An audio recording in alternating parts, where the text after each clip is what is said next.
Hello, dearest friends of mine. Ash here. Welcome back to Gents. Hope that you're doing well. The temperature is rapidly dropping, at least in the northern hemisphere. If you're in the southern hemisphere, enjoy summer. It's hot out here. And since it's getting cool so quickly, I wanted to share with you guys the 10 designer fragrances that I think are best for this winter. These are the tops, at least for me, and a great mix of scents. Some newer, some a little bit older, but all of it is gonna have you smelling absolutely fantastic. Nobody will be able to step to your fragrance game.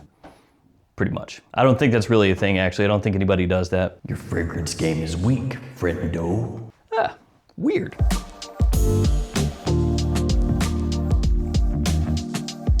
Also going to be doing a giveaway in today's video, a couple fragrances that I've chosen to hook one of you up out there, so hopefully those will help you smell even more amazing this coming winter. First off, an honorable mention. This one, XX Elixir by Varvatos. Obviously, this is a newer release and it's not really readily available at discounters yet, so $165 is what it's priced at, and that's for this smaller size bottle, 2.5 ounces. And at that price and this size, it's really not a great buy for most people. You'd be better off waiting for it to hit discounters, so be aware of that. But if you see it in stores, absolutely check it out. It's got really nice depth to it. The opening has kind of a fruity sweetness right as soon as you spray it on. Then as it dries down, a little bit more boozy, leathery. The performance for me is actually really solid. I know a lot of times Varvatos gets pegged as like every single thing they have ever made is weak. What kind of a man are you?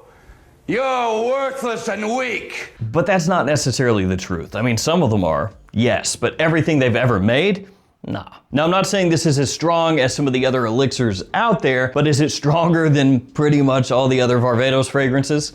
Yeah, I think so. Has a nice masculine scent profile, smells amazing in the cold, which I have tested it out here as it's gotten cooler. And this is gonna be one of those low-key releases that came out this year that nobody really knows about, nobody's really screaming about or wearing, but it's actually really well done. So if you like Varvatos fragrances, it's one that you need to check out. I know Elixir, a lot of people are tired of that naming convention and everything, but this stuff is actually pretty good. And then the other honorable mention is this Jet Black Enigma by Michael Malloy. Now obviously I am biased because this is a fragrance I creatively directed. That's why it has Gents on the label.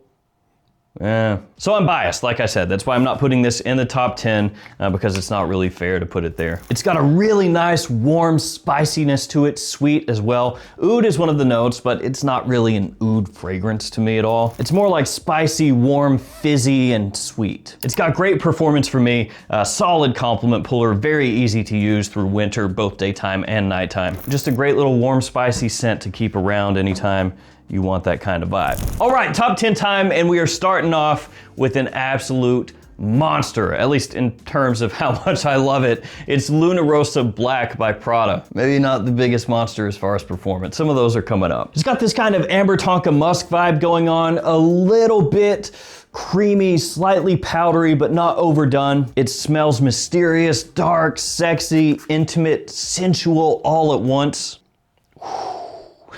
It's good. It's warm, it's approachable. It's that type of fragrance that sets you apart without screaming. Because as I've mentioned a bunch of times, this one right here does share similarities to Bulgari Black, which is discontinued, and Midnight in Paris, which is discontinued. So in that style, that kind of wheelhouse of families, this is really the last man standing, and it is absolutely killer. It is very different than all the other Prada fragrances out. Absolutely love this for both fall and winter time, so that has to make the top 10. And even though it's coming in down here at 10th, don't think of it as a bad thing. This is something that I have rocked with ever since it came out. So the fact that I'm not tired of it yet really speaks to how good it is. Number 9 is a newer fragrance. It's from Mont Blanc, and it is Explorer Extreme. Yes, Explorer Extreme. Now this is a fragrance that when you smell it, you're not going to immediately think, oh, that's a wintertime fragrance. This is more whenever you want, for the most part. It has citrus in there, kind of a woody, amber, leathery vibe going on. It smells a little bit like a mix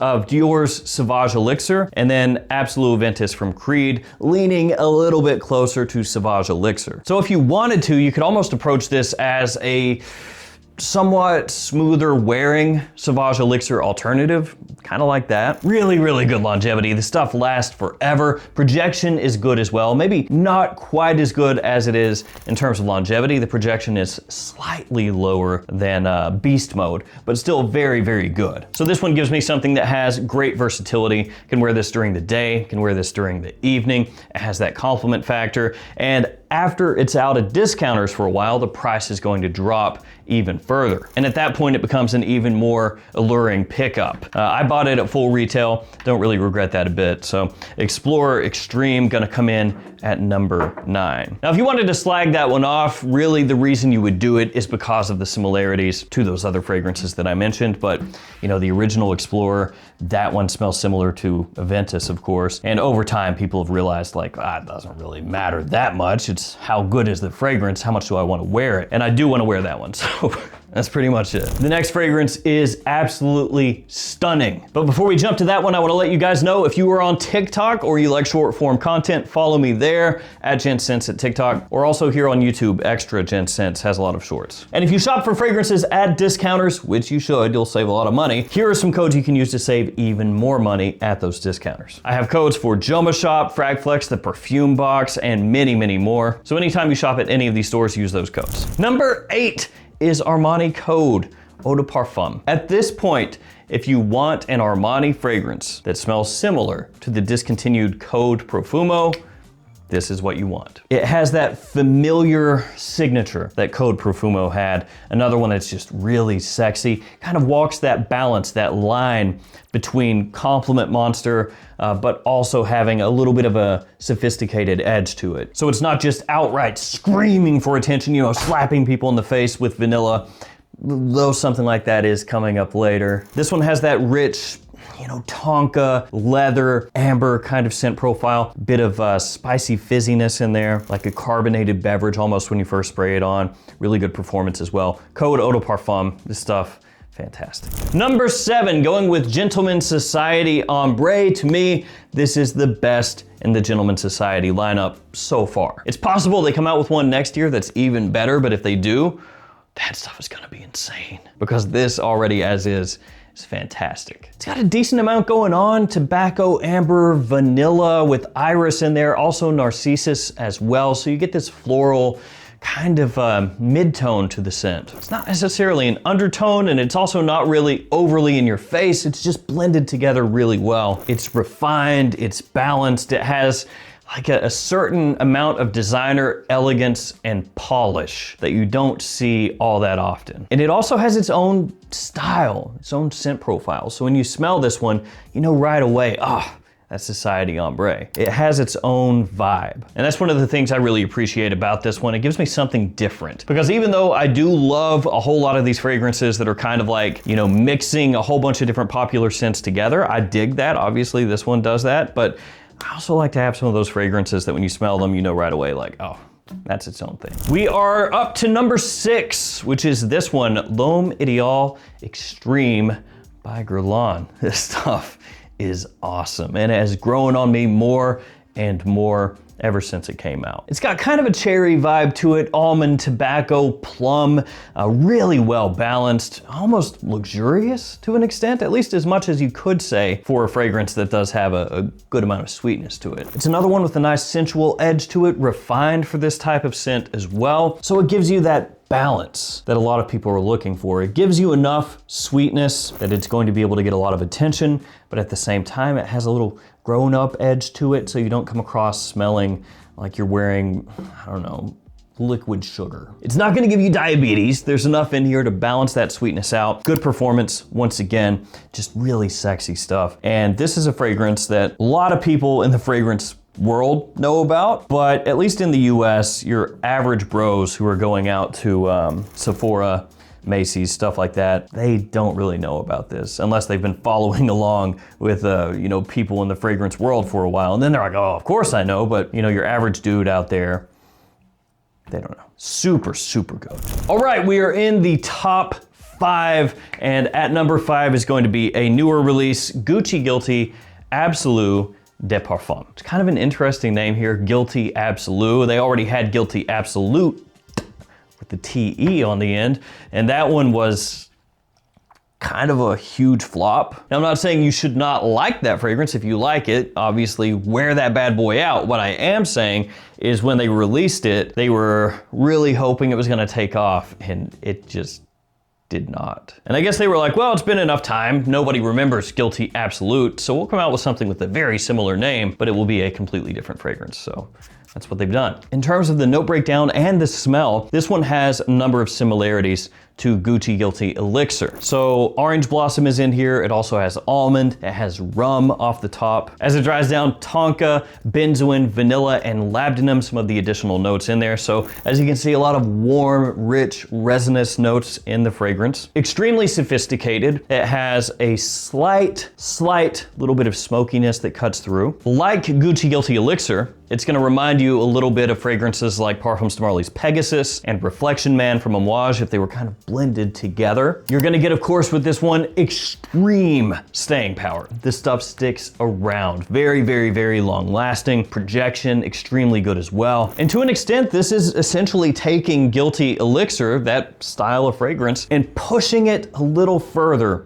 toward fall and wintertime use, and it smells insane. This stuff is fantastic. Only real drawback with this one, it's expensive, but it is very, very good. Number 4, just outside the top 3, a favorite of mine, and this one is a vanilla bomb. So I've talked a little bit about that, how a lot of fragrances nowadays, just a ton of vanilla. This is one of the biggest perpetrators of that. So just a vanilla bomb, sparkling, effervescent, attention grabbing, really strong, extremely sexy. Invictus Victory Elixir. So along with that vanilla, there's also lavender in here, there's cardamom, there's black pepper, little incense, tonka, patchouli as well. So all those spices are gonna give it that fizziness when you first spray it on. That vanilla, you can pick it up immediately. That little tiny hint of smoke helps take a touch of the edge off of that vanilla. It does smell a little bit like you took Le Beau Le Parfum, the original Invictus Victory, 1 Million Elixir, Bad Boy from Herrera, just a lot of different fragrances and kind of put them into a blender, but I don't really care because it smells insanely good. Massive crowd appeal. This stuff is great. Younger guys can wear this, older guys can wear this, anybody can wear this, as long as you like vanilla. All right, top 3. Number 3, another one that is just insane. This stuff is stupid good.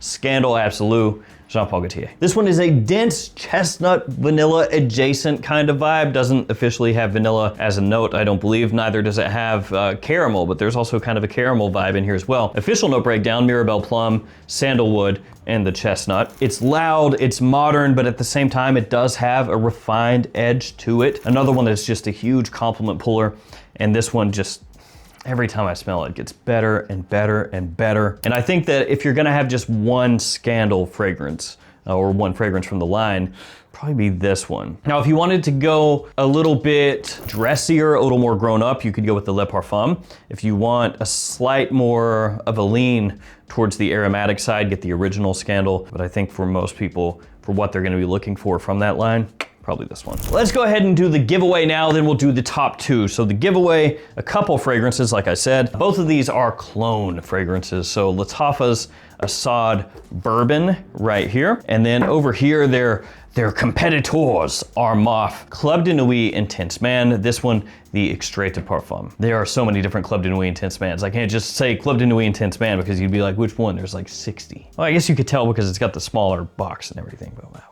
So these two right here, both of them can work extremely well during the winter. And if you win it and it's not winter where you are, then you can stock it away for winter, I guess. If you want to be entered in the giveaway, you know the drill. Like the video, subscribe to the channel, leave a comment. In the comments, to let me know what are you reaching for this winter. That's all you got to do. What's your go-to? What are you feeling? I'll pick a winner with random comment picker, usually the following month, post it up on the post tab of the YouTube channel, and then hit me up if you're the winner. And I will package those up into a box and ship it to you. Number 2 is this one. Boss Bottled Absolu by Hugo Boss. This stuff right here is so stupid good. Like Bottled Elixir, when it came out, I really thought this is the pinnacle of Hugo Boss. Like Boss Bottled Elixir is something special. I didn't expect it from them. But when they dropped this right here, they moved the bar further up. I don't know that they're gonna get better than this, but I hope that they do, because if they do, at that point, Hugo Boss is like what? Like top 5 or something. Just monsters, they're monsters. Smooth, spicy, elegant, sexy. The patchouli in here is so well done. It's like lightly chocolatey, resinous, you know, sweet in a warming way. Not too much of that earthiness or that dirtiness from the patchouli. It's just kept very high class. Smells similar to Carlisle from Parfums de Marly, but I actually would reach for this more, and I have been reaching for this more than that one. Turbo addictive. The only drawback for this one, if you want to call it a drawback, is for some people, this fragrance is not going to be as easy to wear casually. So for some people, they're going to reach more for something like this or this or this or this instead of something like this. But I think Boss Bottled Absolu takes whatever you're doing and just elevates it. Number 1, which is a monster release, really popular. Great performance once again, gets you noticed left and right. Almost a benchmark cold weather fragrance at this point. It is the Most Wanted Parfum. Perfect attention grabber for deep, late winter nights. And again, that's because it is really strong. It's gonna get you noticed. Bourbon vanilla, woods, ginger, touch of smoke again. A few of these have that kind of vibe. Like none of them are really heavy with any kind of incense. They don't have like a big burst of it, not like a big smoky note, but they'll have this faint smokiness that's kind of in the background where you're not even really focusing on it. Nobody really picks it up or identifies it as something like, you know, incense or a faint smokiness. But what it does is it just fills in the gaps of the fragrance, how it comes across. So when you're smelling it, it's almost like in dance music where they'll put in a little static, like white noise in there. It kind of like plugs in all of the frequencies. It's like doing the same thing for your nose. So when you smell it, it's just got this nice like depth to it, this nice deepness to it, but it's not overwhelming. And that's just that little push, you know, that helps really take some of these up a notch. And even though it has really good performance, it doesn't come across overly thick. It's reined in enough that it's not just like a syrupy mess. You know, it's not like this goopy, overly done sweet bomb. It's got some things that rein it in. That woodiness, that ginger off the top gives it a nice lively pop. Just really well done, fantastic smelling fragrance that really crushes during winter. So there it is. That is the top 10, couple honorable mentions as well. These fragrances will get me through the cold. Ooh, yeah. Again, let me know what you guys are wearing. Good luck with the giveaway. Stay safe out there, guys. Take care of yourselves. See you tomorrow with another fragrance video. See ya.